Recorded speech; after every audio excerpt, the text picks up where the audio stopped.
So, with old jungle finalist and bug botherer Nigel Farage now officially standing as an MP for Clacton, the press have been on site in the old seaside town to stitch up the locals. Did you, I mean, interview the public in good faith and in no way try to ask them provocative on-the-spot questions in a blatant attempt at race baiting and in an effort to create a viral gotcha moment.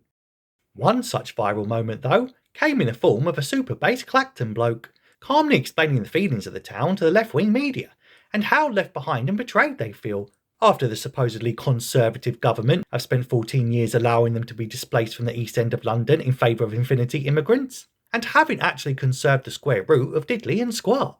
I'm an Englishman in England and I don't feel like I'm an Englishman in England. Let's have it right. And I'm not afraid to say so. What do you feel like? I'm fed up with it. I feel like a foreigner in my own country. That's what I feel like. And do you think that's fair? Tell me why. Why do you feel that way?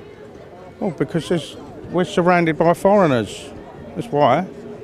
Here? Not in Clacton. Why do you think everyone's moving out of London to move to seaside towns? Do you think they want to? Trevor Phillips, the black politician, yeah? He said about people moving out. So is he racist? Is he wrong? Do you think you've been left behind? 100%. Of course we have. And do you know what? I'm quite fair. I don't care who you are, but there needs to be fairness. Yeah? Like, you know, there's no fairness here. So he starts by saying that he feels like a foreigner in his own country, and how he no longer feels like an Englishman in England. A sentiment shared by a fair few, I dare say, nowadays, especially by those of us living in inner London boroughs like Lewisham and the like, where you can walk down the local high street and play a quick game of Spot Whitey, where all the shops just seem to be endless rows of peculiar tat, flogging all sorts of exotic food and services to the various enclaves of foreign communities without any ties to their host nation. I mean, it used to be only the corner shops run by the Indian fellas, but nowadays, good luck trying to find an English-run barber shop, pal. And even the traditional chippies seem to be run by Turks for some reason. You've got half of East London living in Clacton. Why? If it was so good in East London, why aren't we all still living there? Why don't we all still live in East London if it's that great? Because it ain't great, is it? What is it an immigration problem? Well, you've been pushed out, ain't you? Right. You know, you've just been pushed out. It's, you know, everyone knows. No one wants to talk about it. That's the problem. Of course he's right. The East End has borne the brunt of this cultural vandalism, with Cockneys having been straight up erased from their 500-year-old patch within the span of 20-odd years, since Blair began his wide-open border policy to change the demographics of the nation. And when he talks about fairness, he's really talking about the sheer scale and unprecedented change of pace which has changed the face of communities beyond recognition, and whereby the charitable intention of integration has long been abandoned, and the ever-flowing influx of immigrants has instead become an overwhelming force of societal destabilisation and collapse, and leading to a wider sense of cultural despondency. It's akin to how the invasive grey squirrels have swarmed the territories of their rivals, and through competition stresses have led to the displacement and erasure of the iconic red English squirrels from their ancestral homelands. And in a very short span of time at that, given reds have existed for 10,000 years over here but have been turfed out and yeeted within the past 2 centuries alone.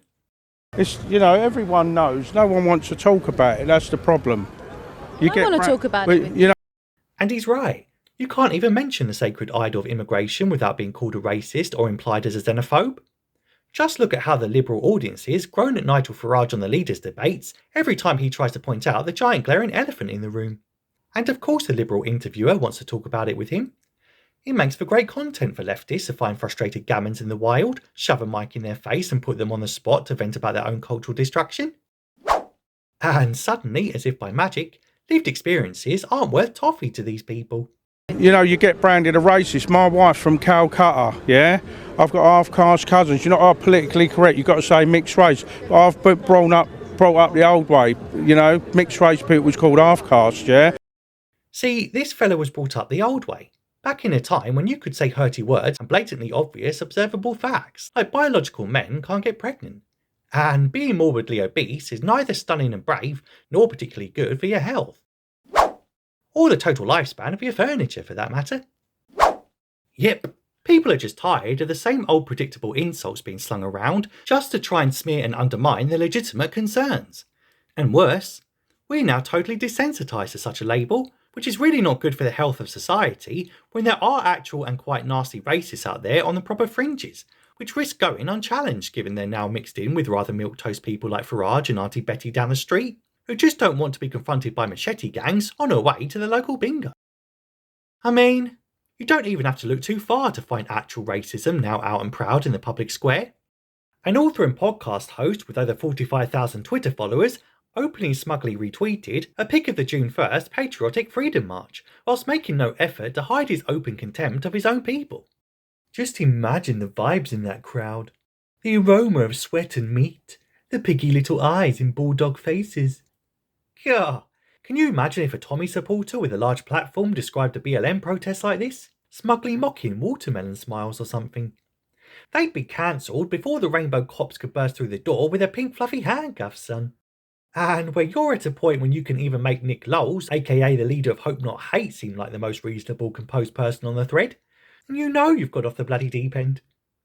And bizarrely, even Farage's main opposition proudly states his favourite drink is white man's tears, and says he's, quote, standing for every black and brown person in the UK. I mean, how do these people feel so comfortable saying such blatantly racist and openly hostile rhetoric, and then thinking you're of good enough character to run for office to represent the demographic of people that you clearly hate? Listen, Clacton is 95.3% white English, and 70% of whom voted Brexit on an incredible 74% turnout. So why is Labour standing a proud racist against Farage, who at this point is that same demographic saviour figure? It makes no sense. Unless they really are that out of touch and deluded. Or maybe they even want to lose. Gah, who can really tell at this point? So let me know what you think down in the comments.